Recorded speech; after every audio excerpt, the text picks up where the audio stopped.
Hello my depressed rasgullas. আমি ঠিক এভাবে কোনোদিনও ভিডিও বানাইনি, মানে এটা পোর্ট্রেট না ল্যান্ডস্কেপ সেটা আমি বুঝি না, মানে আই মিন আমার গুলিয়ে যায় খুব।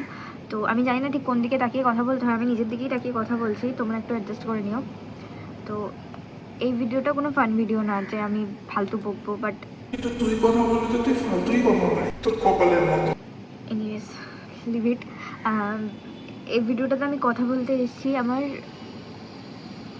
ফেলিয়ার লাইফ নিয়ে।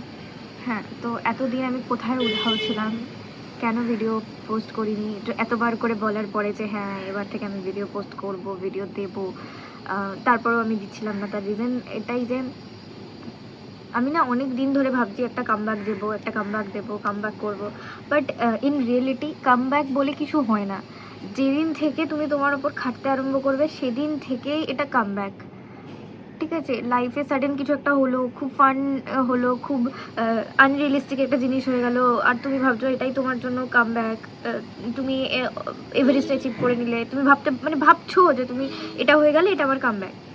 ঠিক আছে, এরমভাবে না কিছু হয় না। এই জিনিসটাতে রিয়েলাইজেশনে আসতেই আমার এতদিন সময় লেগে গেছে। আমি খুব মানে দেখে লোকজন আমাকে হয়তো ভাববে যে আমি খুব কি বলবো, যে মেয়েটা বহুত স্ট্রেট ফরওয়ার্ড, মেয়েটা বহুত প্র্যাকটিক্যাল, মেয়েটা বহুত স্ট্রং, এই ওই সেই সব লোকজন আমাকে দেখে ভাবে, ওই বলে না baddie kind of, but I am actually not. I am too much sensitive person in life. কেন কি একটা এইটুকু জিনিস মানে ধরো আমি না ঠিক মানে ব্যালেন্স করে চলতে পারি না লাইফে।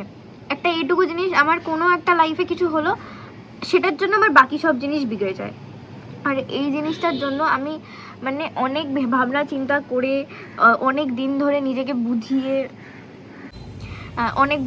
সুঝিয়ে নিজেকে বলে এই ভিডিওটা বানাতে আমি বসেছি যে না, এভাবে চললে তো আমি জীবনে কোনো দিনই কিছু করতে পারবো না। আর প্লিজ যারা আমার লাইফ দেখে, মানে যারা আমার সোশ্যাল মিডিয়া হ্যান্ডেল দেখে ভাবতে এতদিন ধরে যে ভাই মেয়েটার তো লাইফ বহুত শর্টেড, মেয়েটার তো লাইফ এই, মেয়েটার তো লাইফ ওই, মেয়েটার তো লাইফ সেই, প্লিজ ভেবো না, প্লিজ আমাকে নজর দিও না। আমি নিজের লাইফে একদম সব কিছু নষ্ট করে পড়ে আছি।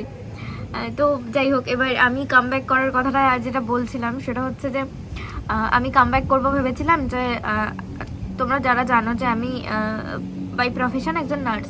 তো যখন এই রিসেন্টলি গভর্নমেন্টের এক্সাম হলো, তো এক্সাম দেওয়ার পরে মানে আমি এক্সাম দেওয়ার আগে কোনো রকমভাবে প্রিপারেশন নিতে পারিনি, যেহেতু আমি একটা জায়গাতে এখন কাজ করছি, সেখানে এতটাই হেকটিক শিডিউল, আর তার সাথে বাকি জিনিসগুলো আমি নাই বললাম থাক।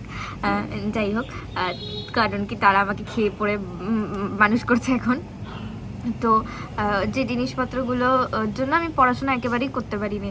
তো রিটেন এক্সামটা দেওয়ার পরে ভেবেছিলাম যে হয়তো এত সবাই আছে, আর আমি নিজেকে নিয়ে একদম কনফিডেন্ট না যে হ্যাঁ আমি এটা করে নেবো। তো আমি ওই মোমেন্টে ভেবেছিলাম যে ভাই হবে না, সবাই আমার থেকে অনেক ভালো পড়াশোনাতে, তারাই বেরিয়ে যাবে, আমার নাম আসবে না রিটেনের এক্সামে, যে আমি পাশ করবো না। কিন্তু আনফর্চুনেটলি অর ফর্চুনেটলি আমার নাম এসছে। ঠিক আছে, ইন্টারভিউয়ের জন্য আমি ইন্টারভিউটা দেওয়ার জন্য সিলেক্টেড হই। তারপর আমি যখন ইন্টারভিউ দিতে যাই তার আগেও আমি এরকম ভেবেছিলাম যে সবাই এ হবে, ওই হবে, সেই হবে, আমি তো পারবো না কিছু। আর আমার লাক যেটা কোনোদিন আমার সাথ দেয় না। তো ওখানে যাওয়ার পরেও আমাকে খুব ভুলভাল প্রশ্ন করা হয়, যেগুলো নার্সিং রিলেটেড ছিলই না।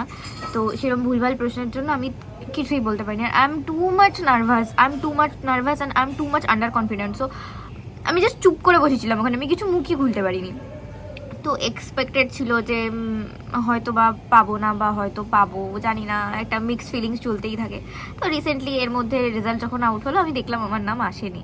তো সেই নিয়ে একটা টানা ডিপ্রেশন পিরিয়ডে আমি থাকার পরে আমার এরপরে মানে হয় না যে তোমাকে সবাই মিলে এবার বলছে যে ঠিক আছে বয়স কম, তো চান্সেস আছে, কর, খাট। আমি না খেটে, আমি কিচ্ছু না করে তোমরা আমার রুম দেখলে, আমি তোমাদেরকে যদি আমার রুমটা দেখাই না, তোমরা বুঝতে পারবে যে আমি ঠিক কীরকম অগোছালো হয়ে বসেছিলাম। আমি ঠিকঠাকভাবে মুখ ধুতাম না, আমার মুখ চোখ দেখবে, আমি স্কিন কেয়ার করা ছেড়ে দিয়েছিলাম, আমি খাওয়া দাওয়া ছেড়ে দিয়েছিলাম, আমার বাড়িতে মায়ের সাথে ফোন করে কথা বলতে ভালো লাগতো না, কথা বলতেই ইচ্ছা করতো না, ডিউটিতে যেতে ইচ্ছা করতো না, এখন যেখানে আমি কাজ করছি সেখানে কিচ্ছু ইচ্ছা করতো না। কিচ্ছু না। আর তার সাথে সাথে আমার মাথার মধ্যে এটা চলতো যে আমি লোককে মুখ দেখাবো কি করে। এমন কিছু কিন্তু হয়ও নি, ঠিক আছে ফাইন, একবারে হয়নি আরেকবারে হবে, আমি অতটা ক্যাপেবল ছিলাম না তাই হয়নি, কিন্তু স্টিল এই জিনিসগুলো তখন মনে হতো যে আমি লোককে মুখ দেখাবো কি করে। এই সমস্ত কিছু ভাবনা চিন্তা করে করে সারা রাত না ঘুমিয়ে না খেয়ে নিজের ওপর অনেক টর্চার করে ফাইনালি আই রিয়েলাইজ যে ওটা হয়ে গেছে। আমি এখন এরমভাবে থেকে আমি এরমভাবে চলেও তো কিছু করতে পারবো না, এরম করার পরে তো আমার সেই জিনিসটা হবে না, তাই জন্য কামব্যাক আমার দেওয়া হয়নি। But comeback is not like that. Comeback when you start feeling that yes I am working on me and that's it. তুমি জাস্ট কাজ করে যাও, সব কিছু এমনি এমনি হয়ে যাবে, তাই না? তো সেই জন্য এই ভিডিওটা বানানো, এই ভিডিওটাতে বলা যে তোমরা যারা যারা ভাবছো যে এটা আমার হচ্ছে না বলে আমার পুরো লাইফটা বন্ধ হয়ে যাচ্ছে, পুরো লাইফটা খারাপ হয়ে যাচ্ছে, পুরো সব কিছু থেমে গেছে, না, লাইফ গোজ অন। তুমি ওটা নিয়ে পড়ে থেকে কিছু করতে পারবে না, কিছু করার নেই। আর এই ভিডিওটা তাই বানানো তোমাকে আমাকে দুজনকে বোঝানোর জন্য যে ব্রো ওয়েক আপ, ওকে, ওয়েক আপ। তুমি ওঠো, তুমি করো, তুমি করলে তুমি ঠিকই পাবে। তুমি মন খারাপ করে বসে থাকলে কি হবে কিছু না, তুমি নিজের ওপর ওয়ার্ক অন করছো না, তুমি সেই জিনিসটা পাচ্ছো, তাহলে মন খারাপ করে রেখে লাভ কি, তাই না? So this is all I wanna say to everyone there and also myself, যে মন খারাপ করে নিজের ওপর টর্চার করে লাভ নেই, নিজের ওপর কাজ করো, তাহলেই সব হয়ে যাবে, তাই তো?